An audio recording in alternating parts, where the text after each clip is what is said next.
Bonjour à toutes et à tous. Nous vous remercions particulièrement de vous être connectés sur ce nouveau webinaire qui est organisé par notre cher partenaire Ingénéo et qui va être animé par Damien Jean.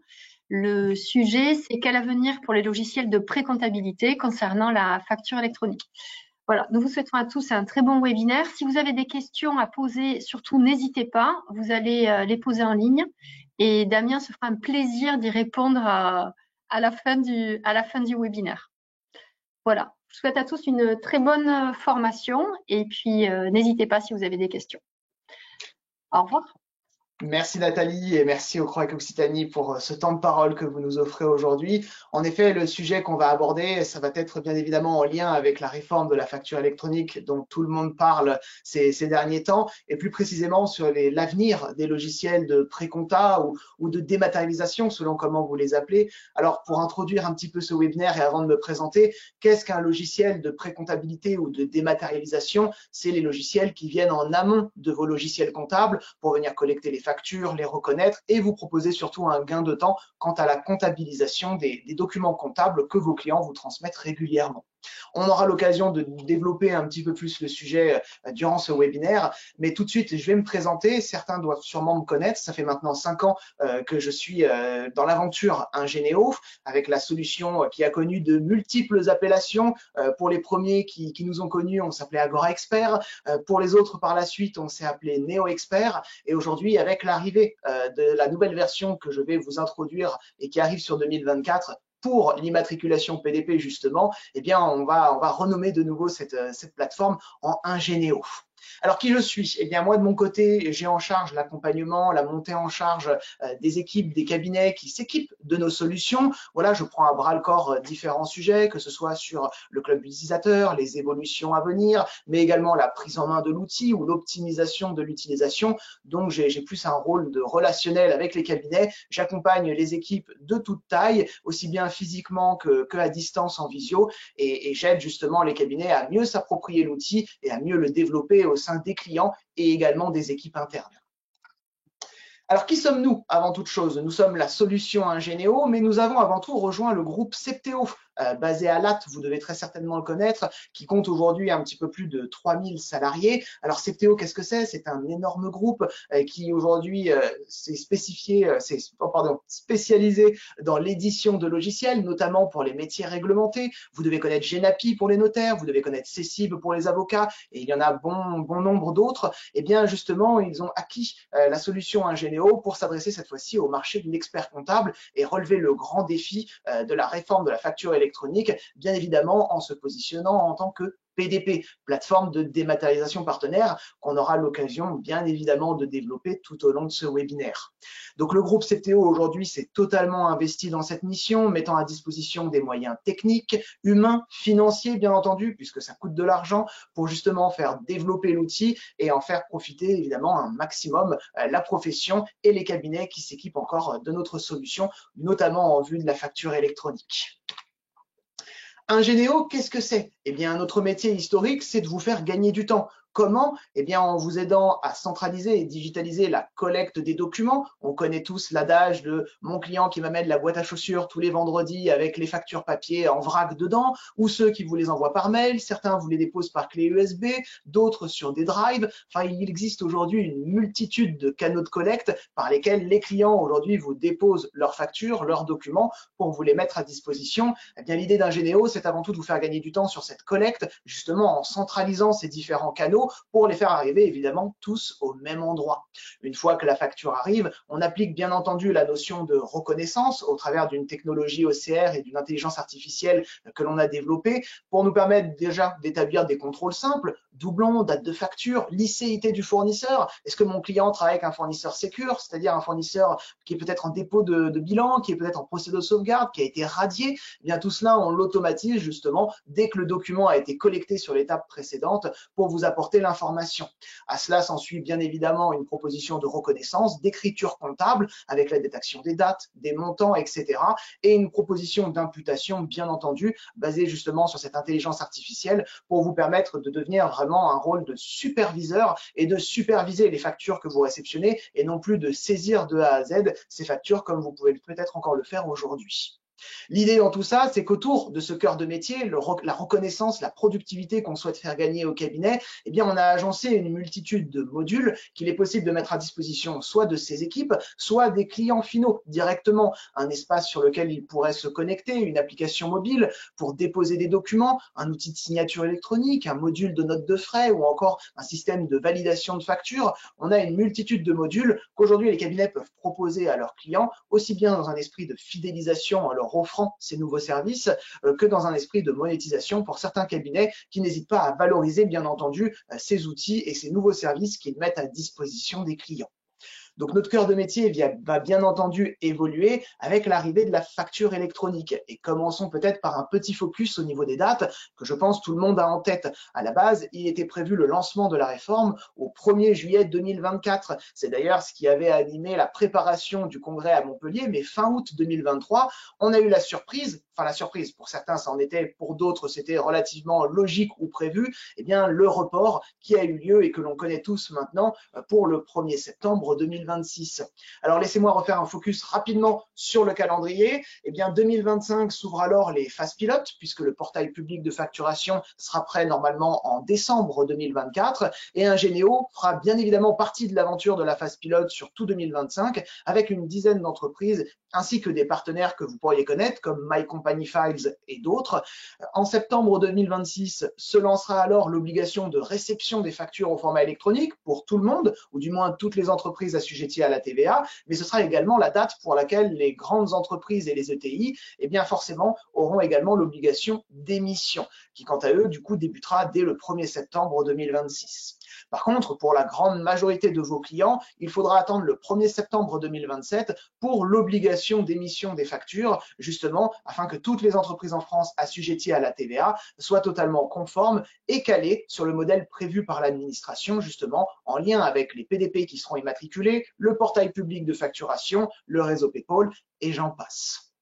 Voilà pour ce qui est d'un petit focus du calendrier. Certes, on a ce report de 2 ans. Je pense que pendant 2 ans, on va encore en entendre parler. Aujourd'hui, l'administration s'autorise tout de même la possibilité de décaler jusqu'à un trimestre la date de lancement, donc c'est-à-dire jusqu'à, on va dire, fin 2026 au plus tard pour l'obligation de réception.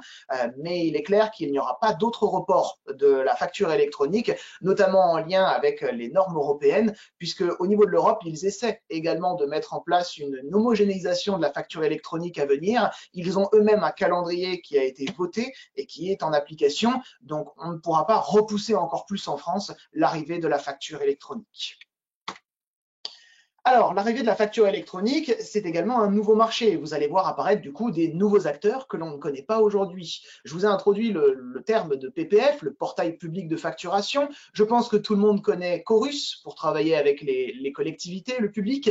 Et bien là, ils vont nous sortir du coup un Super Chorus. Super Chorus qui sera le portail public de facturation, normalement prêt pour décembre 2024 et sur lequel du coup s'appuiera la phase pilote en 2025, puis le lancement de la réforme en 2026. D'autres acteurs apparaîtront. On entend souvent le terme de PDP.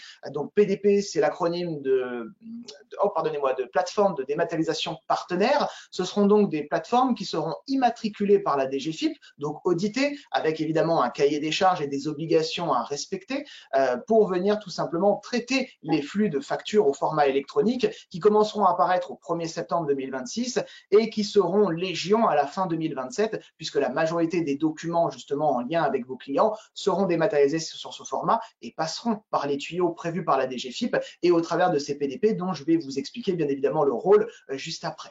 On a également un autre acteur ou un autre type d'acteur qui va faire son apparition, les OD, peut-être en avez-vous entendu parler, OD est l'acronyme de opérateur de dématérialisation, et ces opérateurs de dématérialisation ne seront donc pas immatriculés PDP, ne pourront pas à proprement traiter la facture électronique et devront, a priori, et forcé de constater, s'associer à un ou plusieurs PDP ou alors directement au PPF, au portail public de facturation, pour vous proposer un fonctionnement hybride entre la valeur que eux proposent, peut-être sur la précompta, l'imputation, peut-être sur d'autres aspects de vos missions au quotidien, et l'acteur du coup qu'ils auront pu choisir comme PDP ou le PPF, justement pour vous garantir la totale conformité de vos clients vis-à-vis de cette réforme à venir.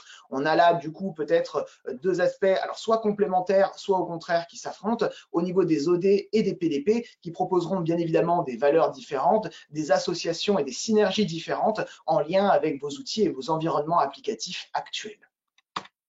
Alors très concrètement, je pense que certains d'entre vous doivent connaître le schéma en Y. Je n'ai pas prévu de le redétailler de A à Z. Moi, ce que j'aimerais apporter, c'est une réponse à une question qu'on me pose très largement dans les cabinets. C'est, mais concrètement, comment ça va se passer quand mon entreprise aura choisi son PDP, qu'il voudra émettre une facture à son client ou inversement, qu'il devra en recevoir. J'aimerais donc prendre les deux scénarios et les détailler rapidement avec vous.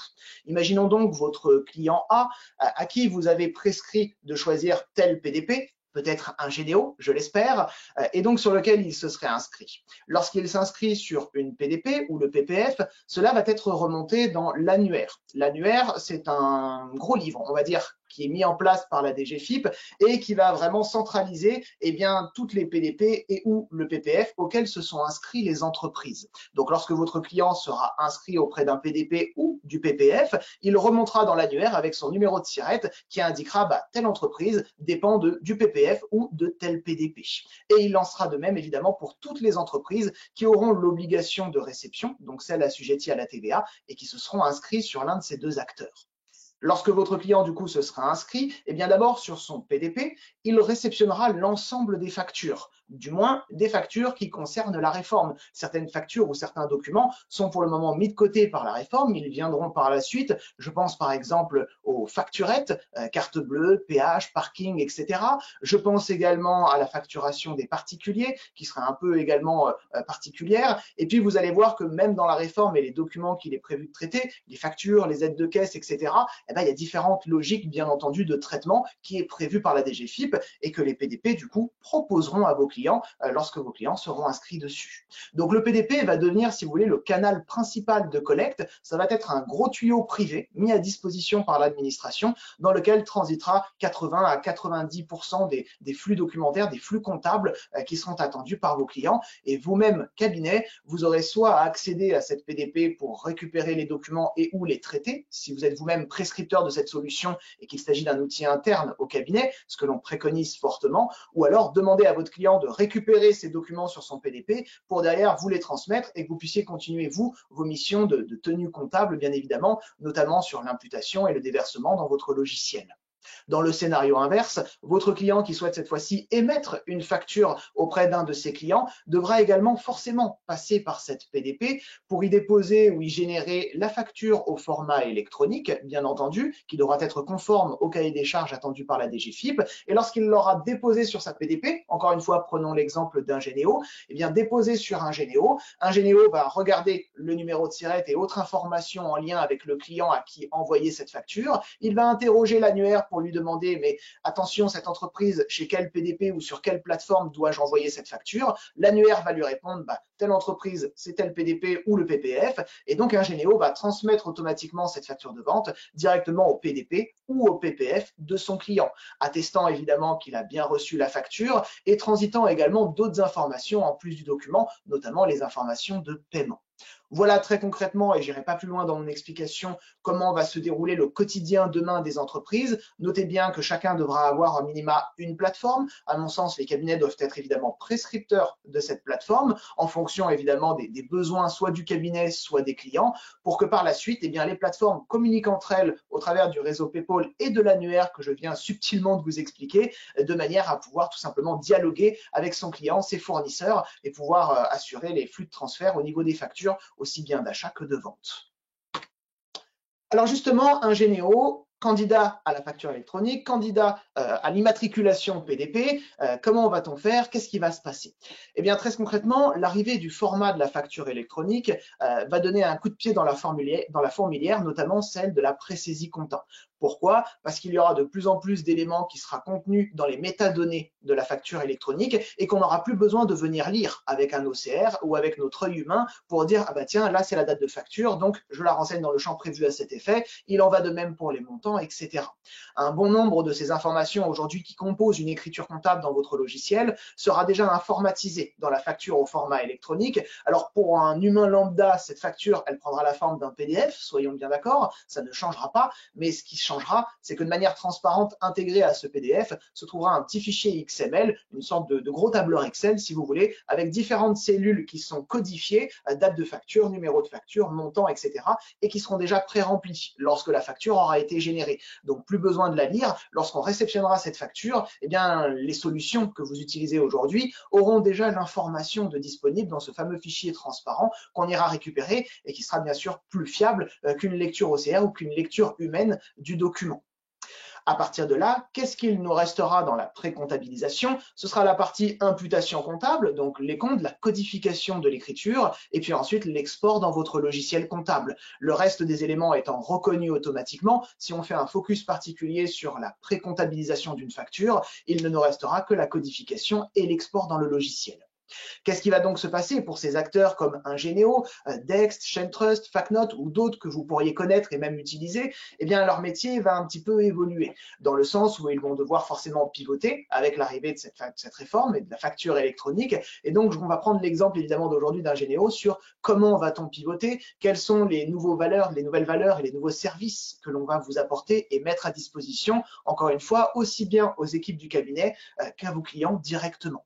Alors, on a une liste non exhaustive, bien entendu, des principaux points que l'on va mettre à disposition en 2024 sur la nouvelle version qui arrive d'Ingénéo et qui est, elle, candidate à l'immatriculation PDP.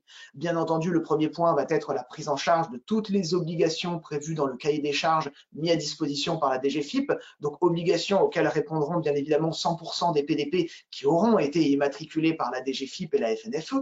On aura la traçabilité totale des documents, à savoir qui a fait quoi sur le document dès lors qu'il est réceptionné sur la PDP. Voilà, connaître un petit peu tout son historique, avoir cette traçabilité et pouvoir la ressortir à tout moment.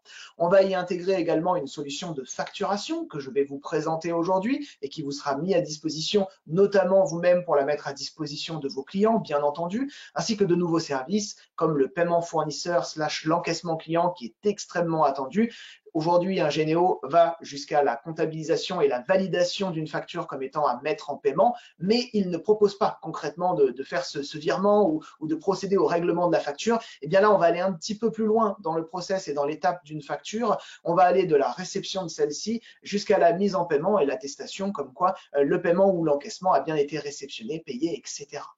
On va bien entendu faire évoluer notre solution de trésorerie, bien qu'historiquement nous soyons spécialisés sur les achats, les ventes, les notes de frais. Aujourd'hui, nous avons un module banque et on tient à ce que ce module banque puisse encore plus évoluer, qu'aussi bien d'un point de vue interne pour vous faire gagner encore plus de temps, bien entendu, mais aussi d'un point de vue externe avec la mise à disposition d'indicateurs pertinents, intelligents à mettre à disposition des clients sur leur activité et sur le suivi de leur trésorerie.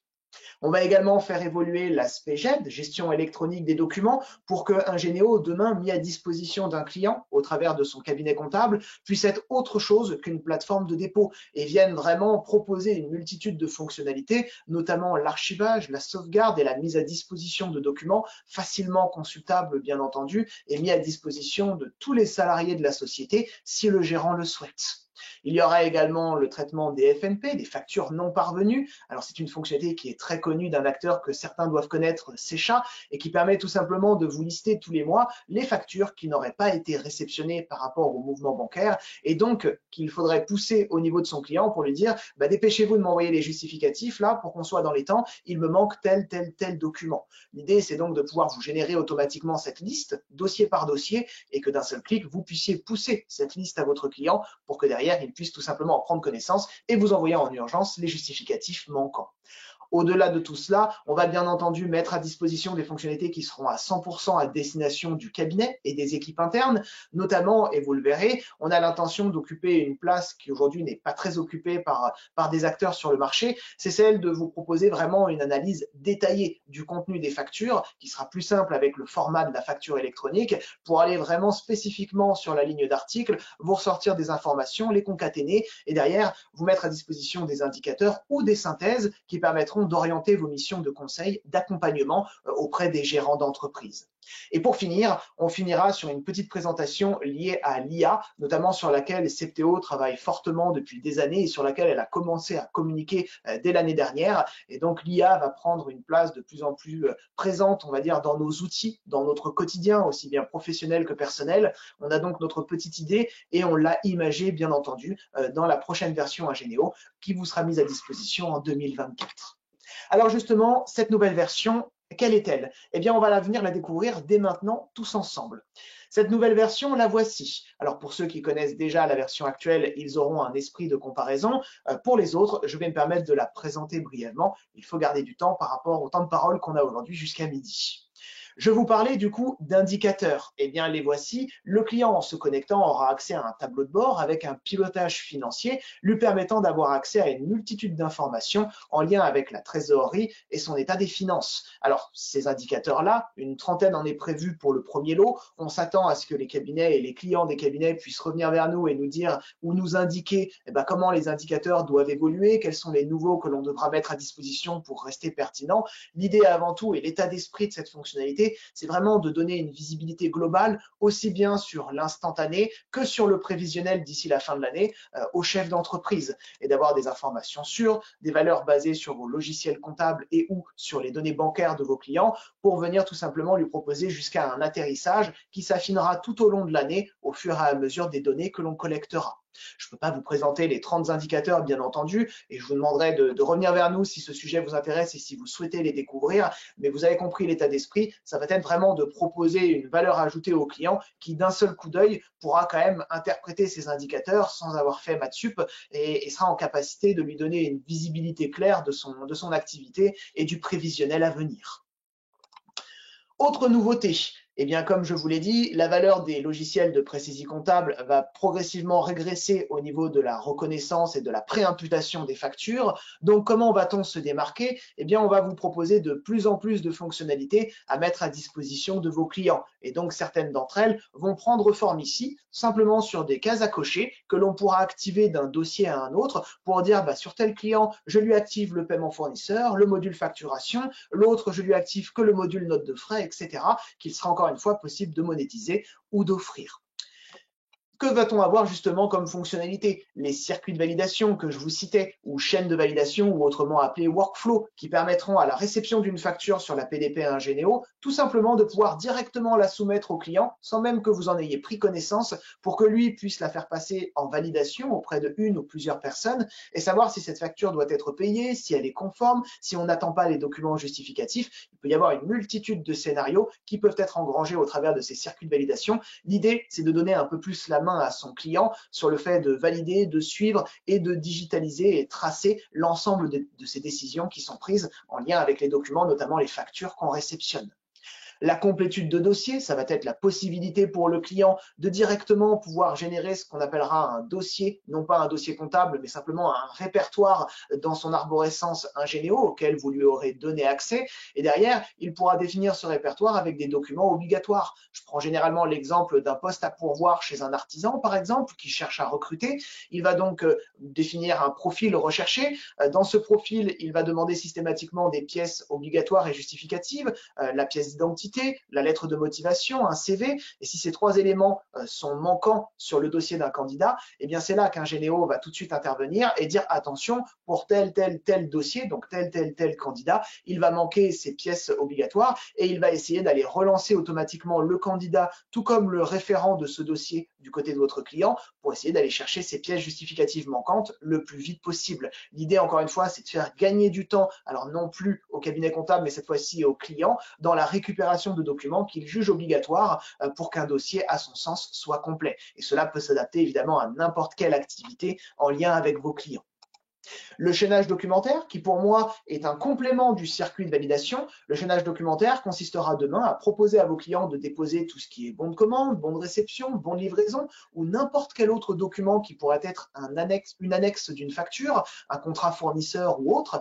Et dans le dépôt de ces documents, eh bien, Généo sera capable à la réception de la facture, encore une fois, au travers des différents canaux de collecte, aussi bien prévus par la DGFiP que les autres qui resteront et qui seront conservés, eh bien, de pouvoir lier la facture directement avec les documents annexes que le client dépose, de manière à ce que lorsqu'on consulte la facture, dans un esprit de consultation sur la GED ou de validation de cette facture pour la mettre en paiement, par exemple, eh bien, qu'on puisse avoir ces documents annexes qui parfois vont être obligatoires justement pour valider la mise en paiement d'une facture. Donc, l'idée va être d'automatiser la liaison entre ces documents et la facture, de manière à ce que lorsqu'on consulte la facture, on puisse avoir accès à l'ensemble de ces éléments. Encore une fois, côté comptabilité ou équipe interne du cabinet, je doute qu'il y ait une grande demande ou un grand besoin à ce niveau-là. Par contre, au niveau de vos clients, ça va très sincèrement leur faire gagner du temps. Vous allez leur proposer quelque chose de qualité où ils n'auront pas à rechercher les différents documents à droite, à gauche ou avoir plusieurs onglets d'ouvert. Ils auront directement l'ensemble de centralisé au travers de la facture ou du document annexe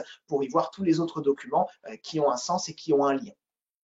Autre fonctionnalité qui arrive, encore une fois pour vos clients, mais le cabinet pourra également l'utiliser, ça va être la gestion de l'obsolescence. Il existe des documents qui ont une date de péremption, eh bien il va être possible dans Ingénéo, si ces documents sont déposés, eh bien de tout simplement pouvoir définir cette date à partir de laquelle les documents ne sont plus valables et d'être alerté bien évidemment en amont de manière à pouvoir entamer les démarches de renouvellement à temps et récupérer une nouvelle version de ce même document à jour dans la temporalité. Imaginons un permis poids lourd par exemple, ou encore une entreprise qui travaille avec des sous-traitants et qui doit renouveler tous les 3 mois certificat, attestation d'URSSAF, etc. Eh bien, s'il n'est pas fait, c'est votre client qui est mis en tort. Et bien derrière, la plateforme va vous aider, ou plutôt aider le client justement à le relancer, à lui rappeler que des documents arrivent à échéance et qu'il va falloir qu'il renouvelle sa démarche auprès de son sous-traitant pour aller les récupérer et les avoir à jour. La fonctionnalité de formulaire, je vous l'explique juste après quand on arrive dans le côté pratico-pratique de la saisie. Il me reste à vous expliquer le paiement fournisseur ou l'encaissement client, fonctionnalité encore une fois très attendue que les cabinets vont pouvoir mettre à disposition du client ou utiliser par eux-mêmes s'ils veulent proposer ce nouveau service demain au travers d'Ingénéo. On pourra payer une facture, alors par différents cas de figure, on pourra tout simplement payer par virement, on pourra payer par PayPal, d'autres méthodes de paiement sont prévues et je vous inviterai à voir peut-être avec nos équipes en détail l'arrivée de cette fonctionnalité et ce qu'elle contient.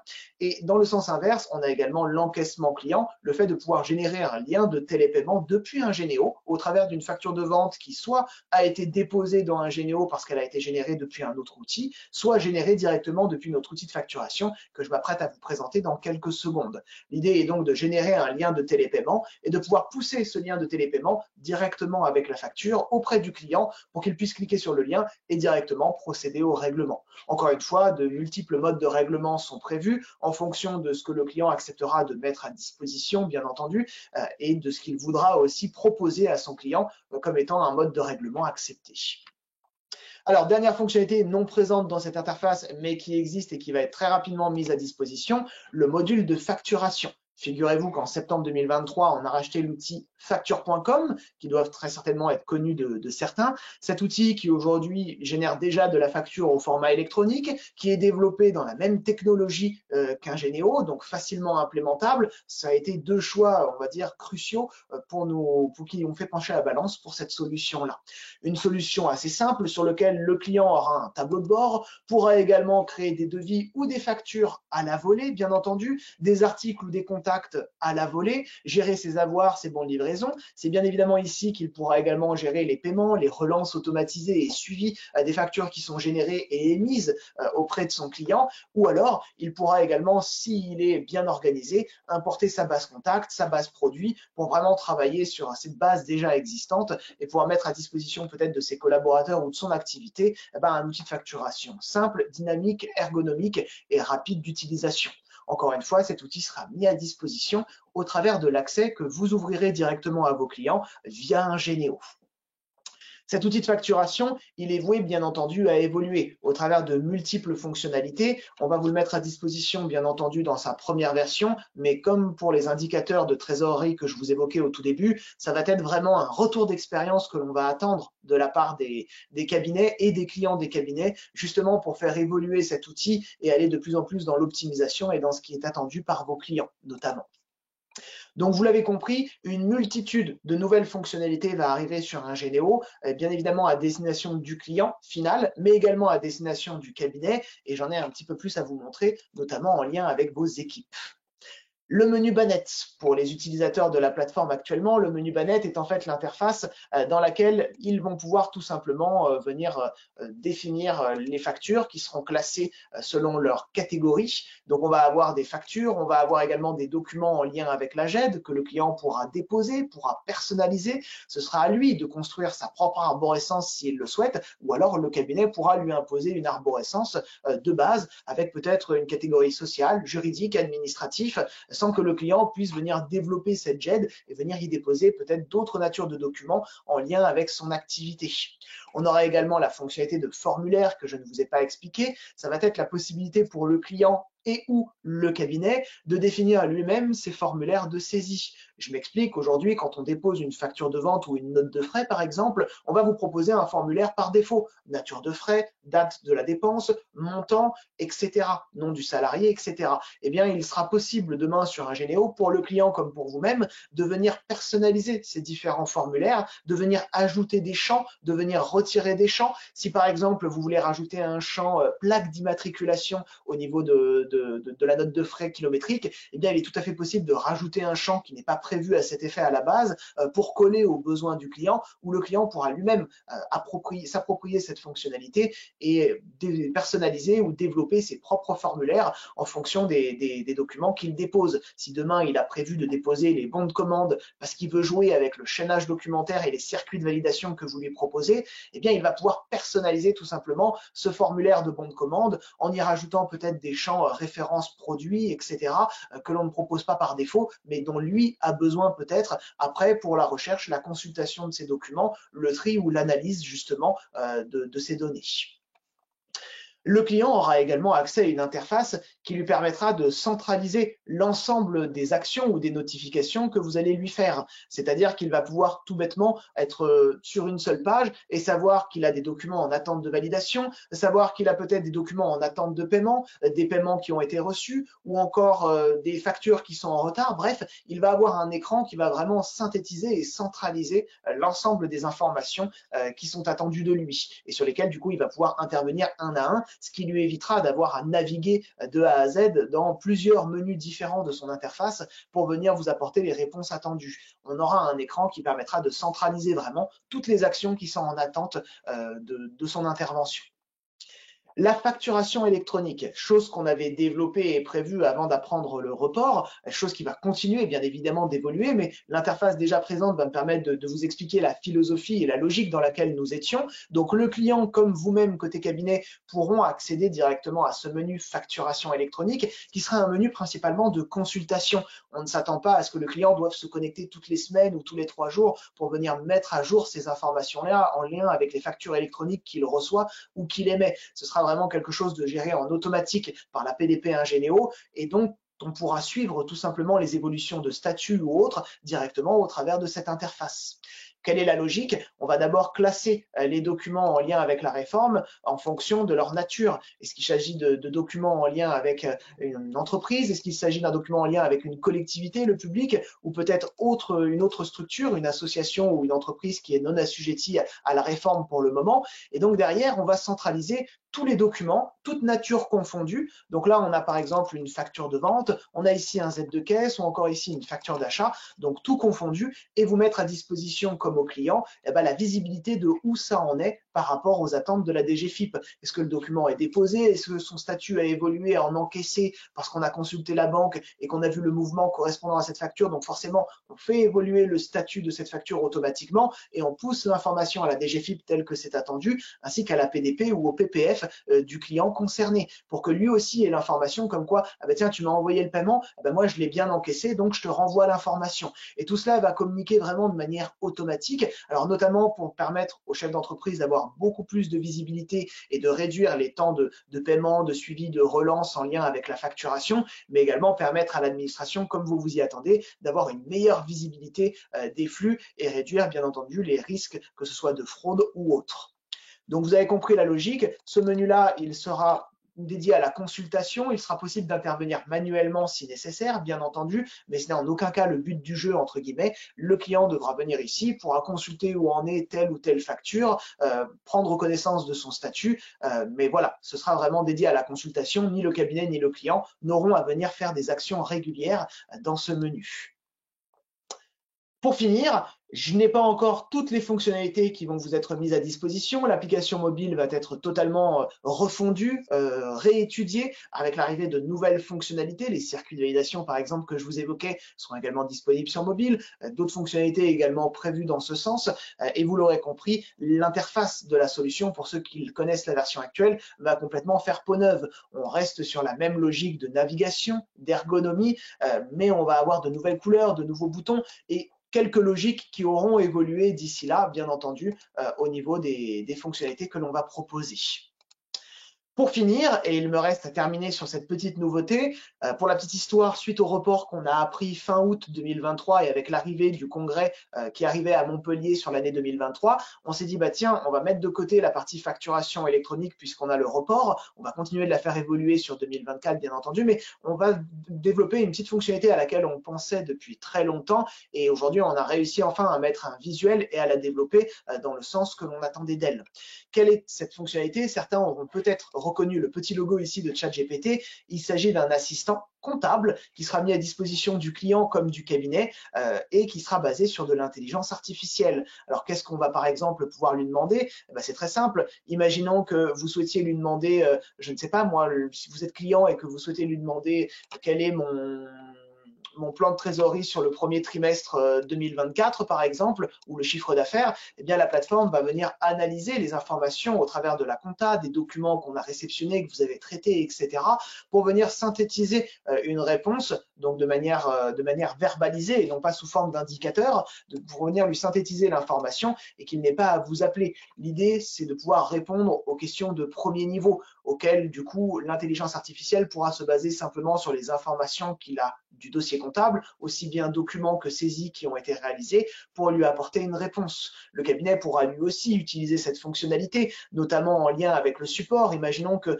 vous ne savez pas comment activer le module facturation sur le dossier ABC, et bien derrière, l'outil va être en capacité de pouvoir vous dire, pour activer ce module facturation, vous devez aller dans tel menu, voici les choix que vous devez faire, voici les questions que vous devez vous poser, et derrière, vous permettre de vous accompagner dans l'activation de cette fonctionnalité ou dans la rédaction de documents comme d'une lettre de mission pour une activité spécifique, infirmière ou autre. Bref, on va avoir vraiment l'appui d'une intelligence artificielle qui va vous aider non seulement sur des données publiques, classiques, auxquelles savent répondre aujourd'hui un ChatGPT ou un OpenAI, et puis on va également avoir les réponses basées sur les données propres au dossier comptable. Alors certains ont peut-être bondi de leur chaise, ont eu quelques frissons par rapport à cette fonctionnalité, notamment en lien avec la confidentialité des données. Je tiens à vous rassurer sur le fait que dans nos nouvelles CGU, CGV, on vous garantit à 100% bien entendu qu'à aucun moment les données du client ne sortiront de nos data centers. On laisse entrer l'intelligence artificielle, elle peut travailler avec les données du client, mais quand elle ressort du système, entre guillemets, elle ressort complètement vide. Et ça, on s'en assure et bien évidemment, on vous le garantit à 100%. Donc vous l'aurez compris, c'est encore aujourd'hui en cours de développement, ça vous sera mis à disposition courant 2024 bien entendu, avec l'ensemble des nouveautés, mais également des fonctionnalités que l'on connaît déjà de notre solution actuelle. Voilà pour ce qui est de la présentation de la V2 à venir. Si vous voulez en savoir plus, parce qu'en 1 heure de webinaire, je ne peux absolument pas tout vous présenter, je vous inviterai bien évidemment à rentrer en contact avec nous, soit pour nous poser des questions précises sur des modules que vous avez, soit directement pour avoir une présentation beaucoup plus détaillée de la V2, de la roadmap à venir et de la vision qu'a Ingénéo au travers des experts comptables de comment ils doivent aborder cette réforme de la facture électronique auprès de leurs clients, auprès de leurs équipes internes, parce qu'aujourd'hui, je tiens à le préciser avant d'aborder le prochain sujet sujet qui est le modèle économique, c'est que cette réforme, il n'y a pas d'enjeu technique. C'est pas en prenant un outil que vous allez répondre à la réforme et aux besoins du client.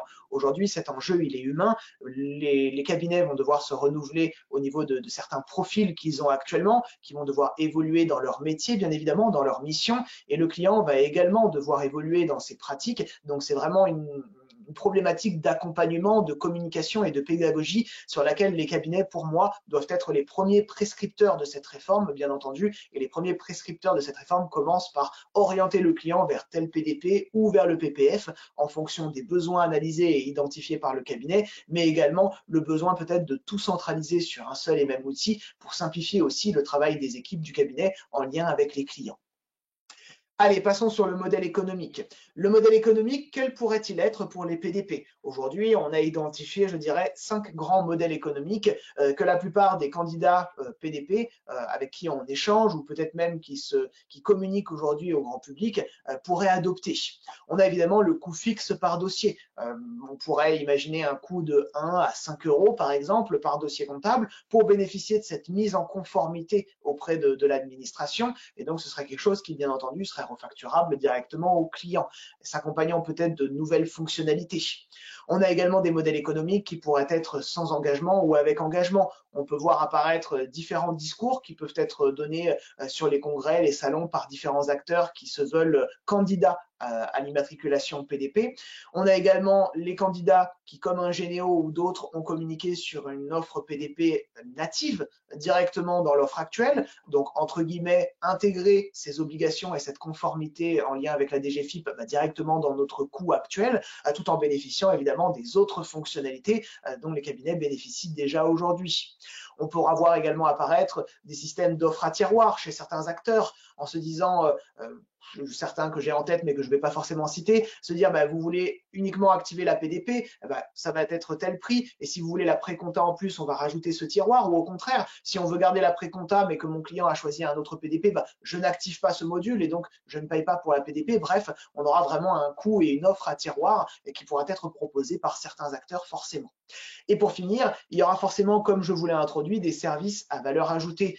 Une PDP toute seule qui répond aux obligations n'aura pas vraiment de sens. Le PPF permettra de répondre à ces obligations si on veut vraiment rester strict par rapport à ce que prévoit le cahier des charges. Non, l'idée c'est qu'au travers de cette nouvelle donnée que l'on aura, celle de la facture électronique, on puisse vous mettre à disposition des modules avec de la valeur ajoutée, aussi bien pour le cabinet que pour le client, et encore une fois, que vous pourriez monétiser ou offrir dans un esprit de fidélisation. Alors, on a fini peut-être avec un petit peu d'avance. Ça ne veut pas forcément dire qu'on a été très rapide, mais est-ce que peut-être il y a des questions? Est-ce que peut-être il y a des personnes qui souhaitent réagir par rapport aux différents éléments que j'ai donnés, bien entendu, que vous soyez client, que vous connaissiez notre solution ou pas du tout? Je vous laisse évidemment poser vos questions, que ce soit en lien avec notre roadmap, les fonctionnalités proposées, ou en lien avec la réforme de la facture électronique en général. Je vais me permettre et je vais prendre un plaisir évidemment d'y répondre. Alors, je vois qu'on a une première question de Florent Goudet, qui nous demande « Côté outils de facturation, pourrons-nous mettre des spécificités de TVA ou également faire de la gestion de stock ?» Alors, c'est une excellente question découpée et dont je vais répondre. Pour ce qui est des spécificités de la TVA, je vous confirme que, bien entendu, c'est quelque chose qui est prévu et qui est actuellement dans notre roadmap, donc qui sera mis à disposition avec le module facturation lorsque vous vous équiperez d'Ingénéo. Par contre, au niveau de la gestion de stock, à ma connaissance, n'est pas prévu dans la roadmap, mais la roadmap se veut volontairement assez simple, justement pour laisser la place et les ressources nécessaires en développement sur toutes les remontées d'utilisation qu'on aura de vous et de vos clients pour nous permettre de justement prioriser peut-être la gestion de stock parce qu'elle nous est très demandée ou une autre spécificité qui est demandée. Donc aujourd'hui, non prévu sur la roadmap, mais par contre, c'est un point très intéressant qui, s'il revient avec une certaine récurrence, sera très certainement priorisé par la direction technique. Une autre question, Arnaud.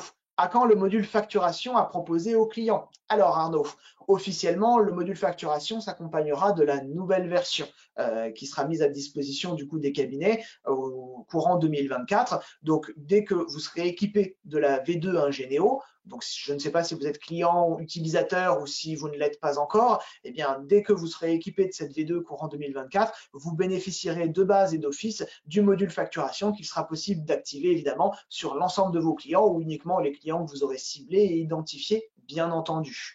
D'autres communications sont à venir, bien entendu, sur le premier semestre 2024. Vous allez voir qu'on va communiquer. On a évidemment un club d'utilisateurs, ou plutôt un groupe de bêta-testeurs, comme j'aime les appeler, qui s'approprient aussi ces solutions en amont, qui nous font des retours, qui nous aident à peaufiner évidemment la première version qui vous sera mise à disposition. Une question de Ludovic. Avec quel logiciel comptable êtes-vous compatible? Alors, excellente question, puisque c'est un élément différenciant du marché, je dirais, par rapport aux autres acteurs qui interviennent sur la pré-compta comme nous. Aujourd'hui, on se veut copain avec tout le monde. On est compatible aussi bien avec un ACD, avec un ISA Compta, avec n'importe quelle version de Cegid, Loop, Cegid Expert, Quadra, avec qui on est capable de déverser en automatique écriture plus pièce jointe. On va également retrouver des Sage, des MyUnisoft, des Full. On va retrouver en fait 95% des logiciels comptables utilisés par la profession. On est également compatible avec des logiciels comptables qu'utilisent vos clients, des EBP Compta ou certaines versions de Cegid ou certaines versions de Sage qui équipent vos clients aujourd'hui, clients actuellement en révision. Eh bien, sachez qu'il est totalement possible de pouvoir connecter ces logiciels comptables sur la plateforme Ingénéo, créer le dossier de votre client, lui ouvrir un accès utilisateur avec un profil externe qui est un profil dédié au client en révision.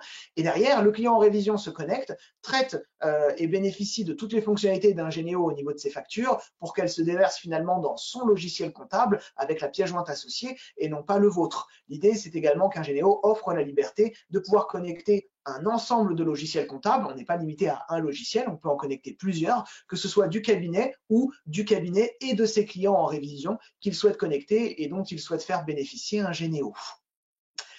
Une question cette fois-ci de Jean-Baptiste. Les logiciels de pré-compta sont donc amenés à être de moins en moins utilisés pour leur principale fonction, totalement. Entre parenthèses, reconnaissance, imputation des factures.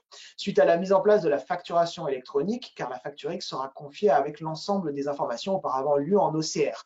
Vous avez totalement résumé, Jean-Baptiste, ce que j'essayais d'expliquer, on va dire, au commun des mortels. Aujourd'hui, lorsqu'on réceptionne une facture à l'heure actuelle, on va appliquer un OCR, donc qui est une reconnaissance informatique du contenu de la facture, et puis ça va nous permettre de déceler les dates, les montants ou autres informations qui composent votre écriture comptable. Aujourd'hui, on part de base avec zéro information contenue, on va dire, informatiquement dans la facture. Donc, comme on part avec zéro information, l'OCR doit lire tous les éléments de la facture et doit en ressortir ces informations qui composent votre écriture.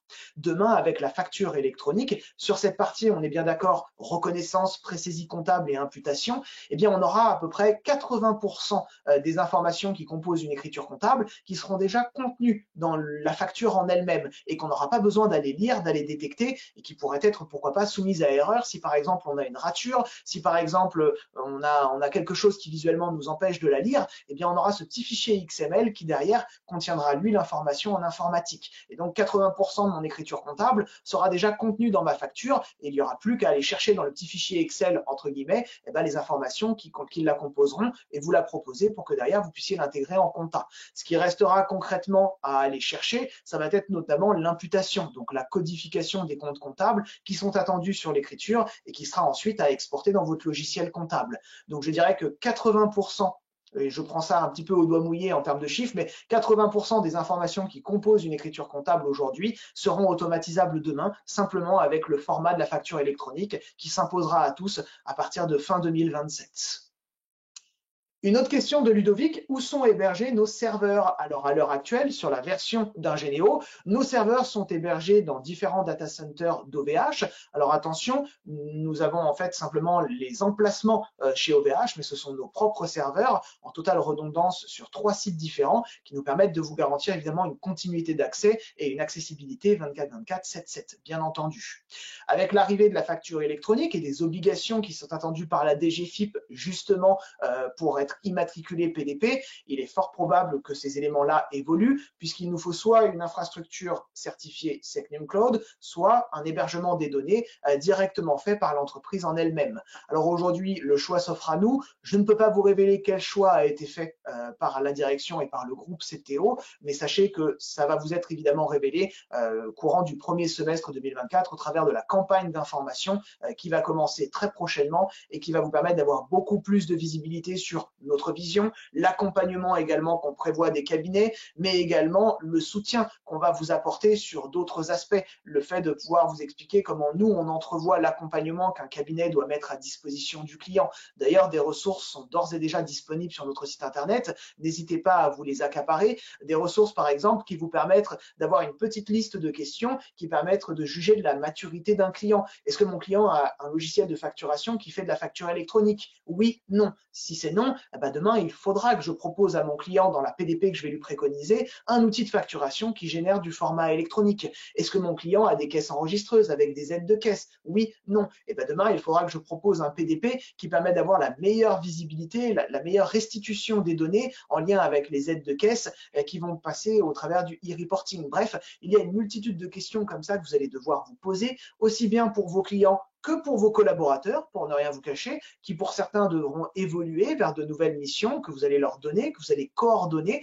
Et bien entendu, vous allez vous-même entamer une sorte de transition au niveau du cabinet et de vos clients. Et Septéo se veut également accompagnant sur cette question-là. On n'est pas simplement un outil, on a également une vision, on a également, on va dire, une idée de comment aborder cette réforme, comment elle va changer le quotidien des entreprises, de vos clients, mais également des cabinets. Et forcément, tout cela doit s'accompagner d'une stratégie. Le cabinet doit savoir se projeter à hauteur 2028, où est-ce qu'il veut en être, comment il veut en être. Et justement, on répond déjà à quelques premières questions, on va dire, de ce vaste sujet. Et on a hâte de pouvoir aussi vous livrer d'autres visions que l'on a, aussi bien basées sur la taille des cabinets, mais aussi peut-être sur leur spécificité ou les cœurs de métier qu'ils accompagnent. Dernière question, Ludovic. Quand peut-on avoir une présentation complète? Là, Ludovic, je vous remercie pour la question qui m'offre une parfaite transition pour la dernière slide. Si vous voulez en savoir plus, si vous voulez découvrir la V2 un petit peu plus en détail par rapport à ce que je vous ai présenté, avoir plus de visuels, parce que forcément, j'en ai gardé sous le coude pour ceux qui seraient intéressés et qui souhaiteraient découvrir la solution, n'hésitez pas à venir découvrir notre outil. Alors, sachez que la version actuelle répond parfaitement aux enjeux actuels de la profession, bien entendu, sur la partie collecte, reconnaissance, gain de temps à proposer au cabinet, mais également sur la partie export automatique avec les écritures plus pièces jointes. Donc, n'hésitez pas à venir nous contacter. On se fera un plaisir de répondre à l'ensemble de vos questions, que ce soit sur la V1, sur la V2 à venir, sur la vision, sur la réforme ou sur le groupe CTO en lui-même. Toutes nos équipes se tiennent évidemment à votre disposition pour répondre à l'ensemble de ces questions. S'il n'y a pas d'autres questions, je pense qu'on peut clôturer là avec 8 minutes d'avance et vous laisser aller déjeuner. Je vous souhaite bien évidemment une très bonne fin de journée. J'espère que je vous aurai appris quelques informations. J'en ai d'autres sous le coude encore une fois, donc n'hésitez pas à revenir vers nous et à venir découvrir la solution plus en détail et en tête à tête vis-à-vis de la situation de votre cabinet, de vos outils, qu'on puisse prendre le temps, échanger et vous présenter tout cela. Je vous remercie, je vous souhaite une excellente année. C'est vrai que je ne vous ai pas fait passer nos vœux, évidemment, tous nos vœux pour cette année 2024 à venir, puisse-t-elle être prospère, santé évidemment en priorité et évidemment en savoir plus sur la facture électronique. On se donne aussi rendez-vous pour la prochaine étape le 7 mars à Paris, au Palais Brognard, puisque se tiendra la journée de la facture électronique 2024, où il devrait y avoir aussi de nouvelles informations apportées par la DGFiP, que ce soit aussi bien sur le calendrier en lien avec la phase pilote, l'immatriculation ou l'arrivée de la réforme, mais aussi en lien avec ce que contient cette réforme, puisque le cahier des charges n'est pas abouti à 100%, il reste encore 2-3% qu'il va être possible pour la DGFiP de modeler et de nous tenir au courant au fur et à mesure. Donc rassurez-vous, on va communiquer, on va être communicant justement sur les nouveautés, les évolutions à venir, etc. Allez, sur ce, je clôture ce webinaire. Je réponds très rapidement à la dernière question d'Arnaud et après, je coupe le tout. Serait-il possible d'utiliser la V2 en parallèle de la V1? C'est une excellente question, Arnaud. Aujourd'hui, pour ne rien vous cacher, j'attends un retour de la direction technique sur la question, à savoir s'il va être possible de l'utiliser en parallèle. Pour ne rien vous cacher, des équipes de bêta-testeurs, des cabinets vont l'avoir eux en parallèle, bien entendu, pour ne pas perturber leur production actuelle sur la V1 et qu'ils puissent tester, nous faire des retours d'expérience. Par contre, est-ce que ce sera mis à disposition de n'importe quel client, entre guillemets, qui le demande. J'avoue ne pas avoir la réponse. Si vous voulez, n'hésitez pas à revenir vers nous et j'irai solliciter les équipes techniques pour savoir précisément ce qui est attendu et quelle est la réponse positive ou négative qu'on peut vous apporter sur cette question. Voilà, je clôturerai ici. Merci à tous en tout cas d'avoir suivi le webinaire. Très bon appétit et surtout à très vite. Au revoir.